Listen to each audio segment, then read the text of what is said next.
us. Assalamu alaikum wa rahmatullahi wa barakatuhu. This is Faraz Khan. Thank you again for joining us. We're discovering, we're recognizing, we're becoming better by implementing F.R.E.S.H. This is a framework for all of us to kind of go back and look at 2021 as how can I improve, how could I personally develop myself. F.R.E.S.H, what does it stand for? Finance, relationship, education, spirituality, which is the topic today, and health. So we're going to be talking about spirituality, inshallah, and I hope and pray that all of you are in good spiritual conditions. So I'm going to share my slides, if you give me a second, inshallah.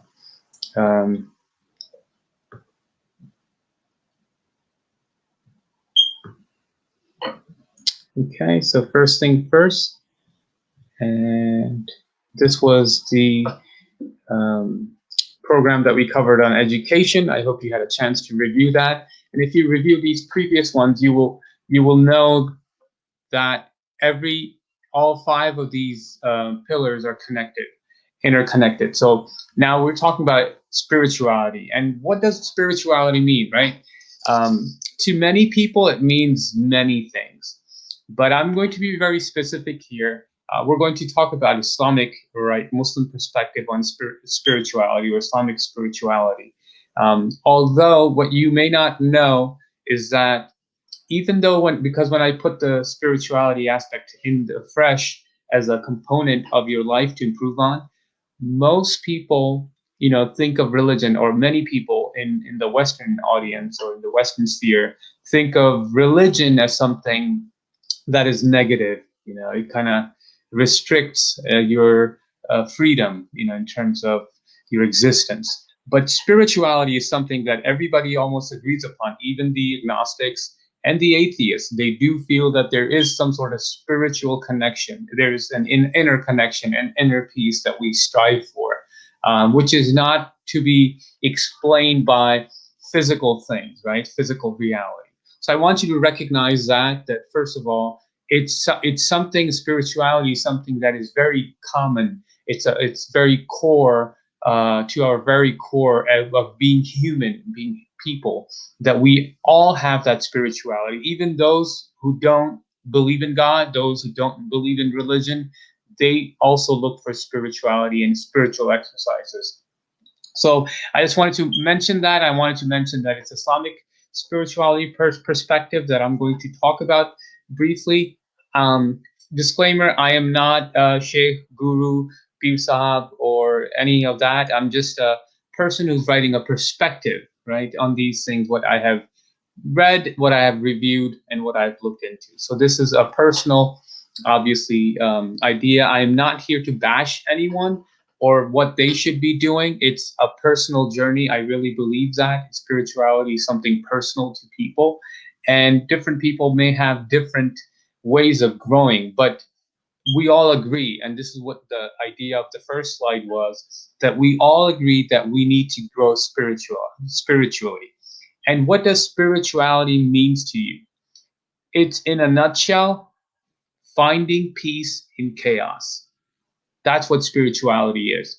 Holding on to something or a higher power or God, or putting your hopes there so that you could go through this chaos called welcome to the world, right? Dunya. And that's really what spirituality is all about. So many people, there is a religious aspect to, obviously, Islam, which is Sharia, the path, right, which kind of talks about communal worship. And people do see, and I want to talk about these two areas. Religion, in general, tends to be communal. It has standards, rules. It's to the masses. Regulations, right, are in place. It tends to be a little judgmental, right, where it says this is right and this is wrong. Somebody has to draw a line, right, and so somebody comes into play as a religious authority. It tends to have religious authority, and the direction comes from the outside, not from the inside, from within you, right? The spirituality, when we were talking about it, it's really a personal journey. It's what you reflect, how you go through certain things. You can't judge these things obviously outside of really very black and white things, right? These tend to be your own interpretation of things that are happening in the world, but it's a personal journey. It's very self-centered. You're focused on yourself and your journey and how you're opening up, or blessings are opening up to you in this life, or you're running away from things that are harmful to you. So the direction, the voice comes from within. It's not a voice of do's and don'ts. It's actually a voice of how to gain closeness to God.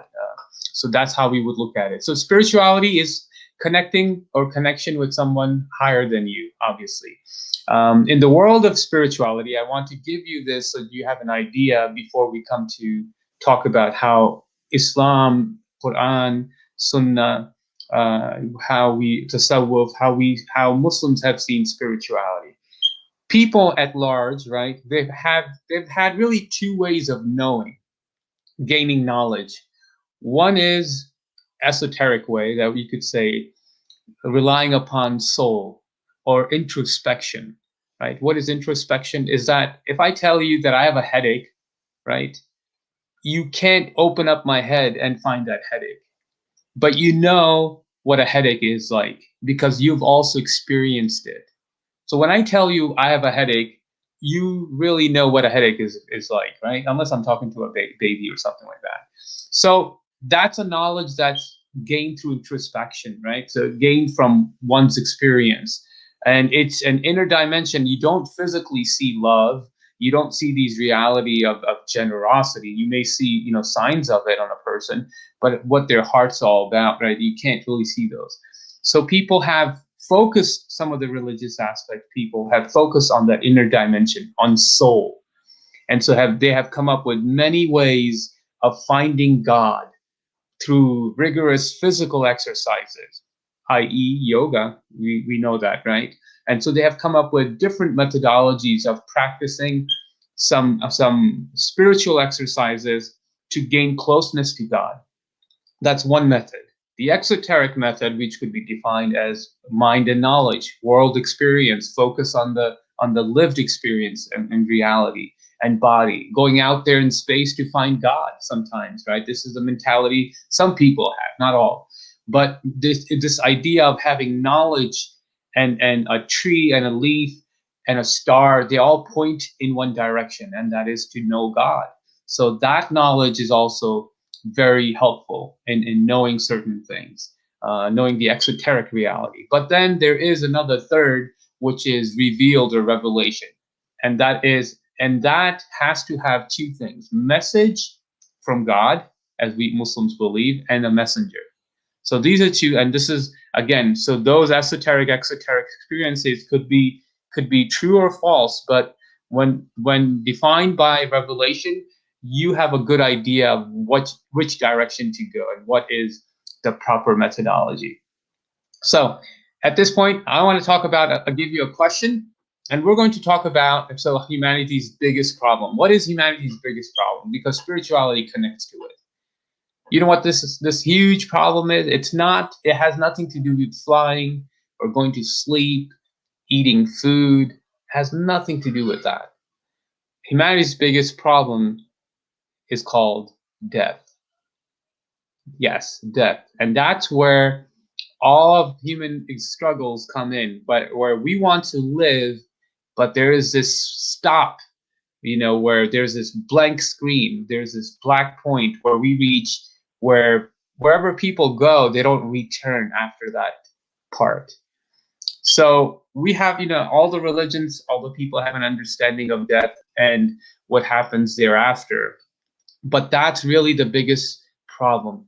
And spirituality answers that. Spirituality relates to that. And I want you to be aware of these things because sometimes we don't think about it from that perspective.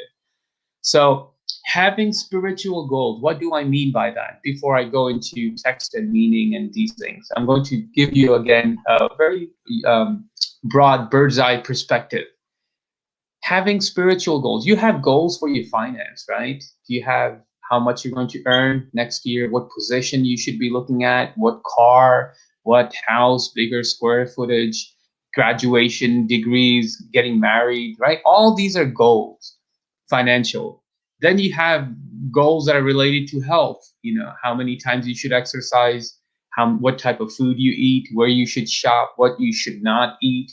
Then you have goals related to your parents or parenting and people in your household, or relationships that you have, or friendships, right? There are goals associated with those people.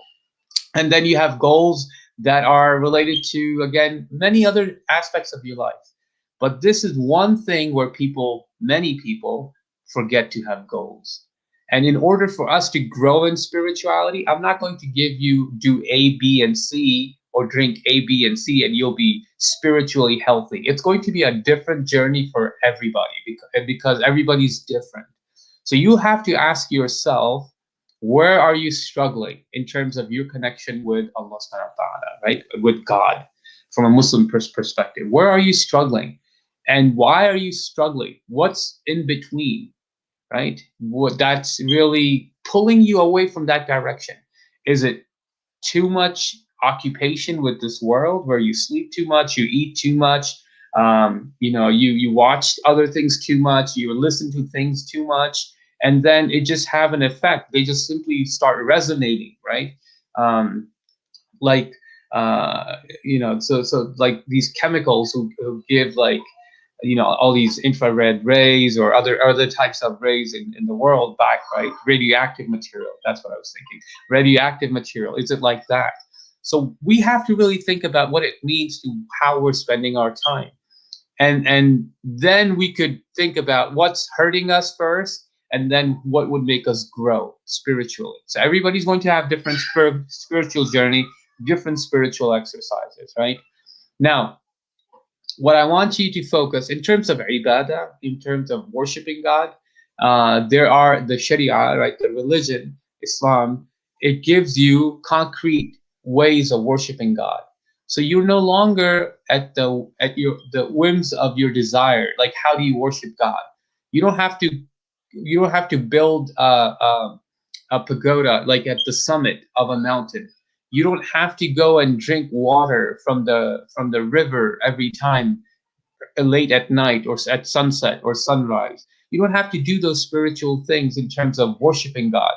Those are already given for Muslims, right? What are these things? These are the 5 pillars of Islam. 5 pillars of Islam is just a framework, right? And I know this is going to seem like a little different for you, but I want you to think of it. It's all it is a framework from the Prophet Muhammad, and he's saying, look, these are the 5 things how you're going to worship God, right? Shahada, right? Saying La ilaha illallah, salah, prayer, zakat, giving charity, right? Thinking about it from that religious aspect of it, giving charity, zakat, siyam, fasting, month of Ramadan, and the extra fast, and then obviously the Hajj, the pilgrim to Mecca.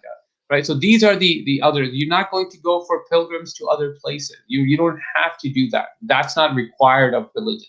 So I want you to understand that's a framework for 5 fundamentals of this religion, how you're going to worship God, right? That's really what it is. Now, Islamic spirituality could be known from these different titles I have. Tazkiyah, which is purification. Tasawwuf, again, purification of the heart, right? Ihsan, spiritual excellence. I don't want to get bogged down with the wording of it, right? Jargons. I want to talk to you about what the issue is, right? Spirituality, 2 words of advice, and that's really what I could give you. Your projection of God is always true. If you think of God as hurtful and unjust, your worldview will find affirmations of this belief everywhere. If you think of God as benevolent and just, your worldview will be strengthened by the beautiful examples you encounter every single day. If you hear in the background, my kids are having a break. If you hear them, that's beautiful. Some people it's chaos, and some people it's a headache, right? So you could look at the same thing, and you look at it from that perspective, and you think, man, that's just not good. God is after me, right? Or some people look at it and say, Alhamdulillah, thank you. That's so much more than what I need, right? Really, and if you look around you, we have so much more than what we need, right? These are all wants. So remember that, Your projection of God is always true. Beware of your projection. That's rule number 2. If you have positive beliefs and emotions, it will go a long way to help uplift your soul. If you believe yourself to be somebody who is stupid, you will act like one. If you believe that you are strong, this shall pass too. You will have the world knocking at your door, but you have to start with the right mindset. And that's what I wanted to mention. Now, there are different purification programs and tazkiyah, or you call tasawwuf, where sheikh and student and all these other things. I just want to mention to you a few of them, just a bird's eye view of how these things work. So you have an idea, right? I've already talked about having spiritual goals. Like, there's this idea of doing things only for the sake of God. You're not seeking anything from finance, relationship, education, and health, right? You're not looking for anything except Allah subhanahu wa ta'ala, right? What are some of these things? I'll give you an example. Fasting, when it's not even mandatory on you. You fast because you want to connect with Allah, right? You give food, right? You have certain things that you do. Why? Because you simply, out of the goodness of your heart, you do those things, right? I give an example of somebody parking at the last spot in the mosque, the furthest spot, and the reason why they take all these, why are you parking there? Because each step I'm getting reward from God, right?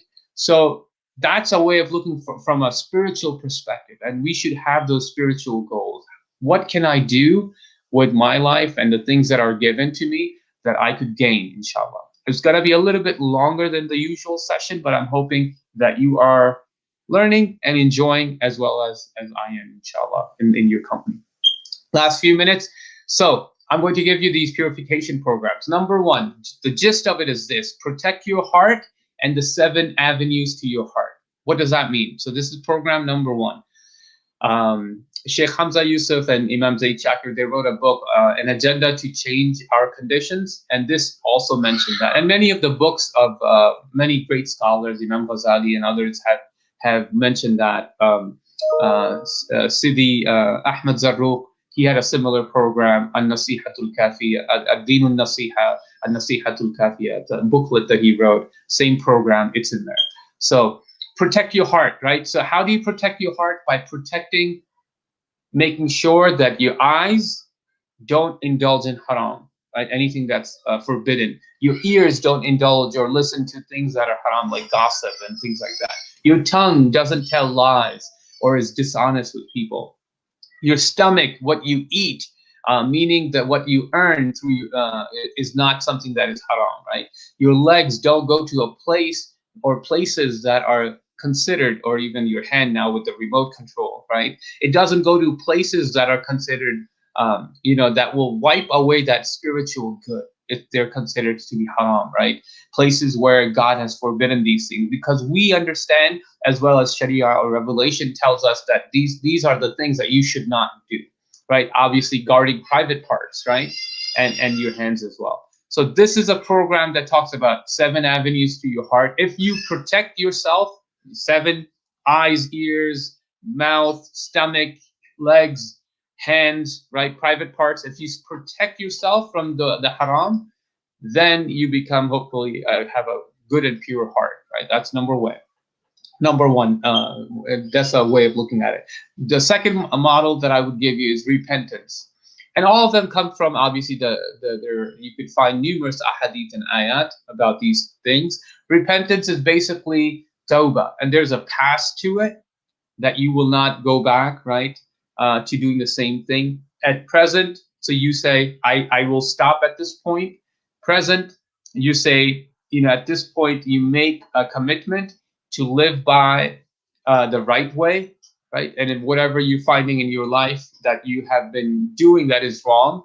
And then the future, you have a promise to God. This is what tawbah means. You have a promise to God that you will do the right thing the right way, inshallah. So past, present, and future, all 3 relate to tawbah. And that's just another way of purification program, you could say. You could find hadiths, you could find ayat, you could find many different things about it. Now, the other one that I have is last one, inshallah, I'll share. And this is sort of I don't want to call it recent phenomena, but it's self-actualization. Focus on positives. A lot of times, religious purification programs, they'll put you how bad you are, but focus on the positives and grow from there. And that's really basically what I have for you today, inshallah. I want you to focus on what you have, think about, write it down on a piece of paper. You know, what is one spiritual exercise that you could do? Spiritual, what is one spiritual goal that you have? And it could be something very simple, like if you make dua at the end of your salah, make sure instead of making 1 minute, take your time 10 minutes and then just make dua. Make it longer. If you make sajda and your prayer like subhanallah, subhanallah, subhanallah, just take it, you know, couple of more minutes and pay attention from you with your heart, right? In presence, make a big long sajda and ask Allah to protect you, to give you more, to make you amongst those people who are people of Allah. And then finding these good examples. There's something to be said about suhbah, finding good friends. And you know, people ask me how can I protect my children, and you know, I'm worried about my children and youth and all these things. And I ask them, you know, where are your kids, you know, hanging out? Who are they with? What are they watching? What are they listening to? And that's really what it is, a suhbah, companionship. Where are you spending your time? So if we spend our time doing the right thing, we'll find the right thing come to us. One of the spiritual exercises, I'll just share with you a personal thing, is that I have in my life, probably all of my life I could think of, I've never played any video games on my cell phones or even computer. I just never spent that time. And the reason for that is I made a pledge somewhere back in years ago, and I said, you know, life is not about playing video games, you know, as an adult. You know, there are times and places where you do that and you enjoy it. That's great, and you know, good for you. And if that's who you are, you know, there's nothing wrong with a little bit of recreation on the side. But for myself, I've made that, and I spent more time doing things that are right, hopefully, and making better use of my time. So just wanted to give you as an example. The role model for all of us is Prophet Muhammad. So let's look into that and find great examples and keep continuing on your purification program, your purification goals. Jazakallah khair. Thank you so much. This is Faraz Khan again talking about spirituality today. Thursday we will meet at 12 and the last program will be health. Jazakallah khair. Any questions, just put them in your comment section or send it my way, inshallah. Assalamu alaikum.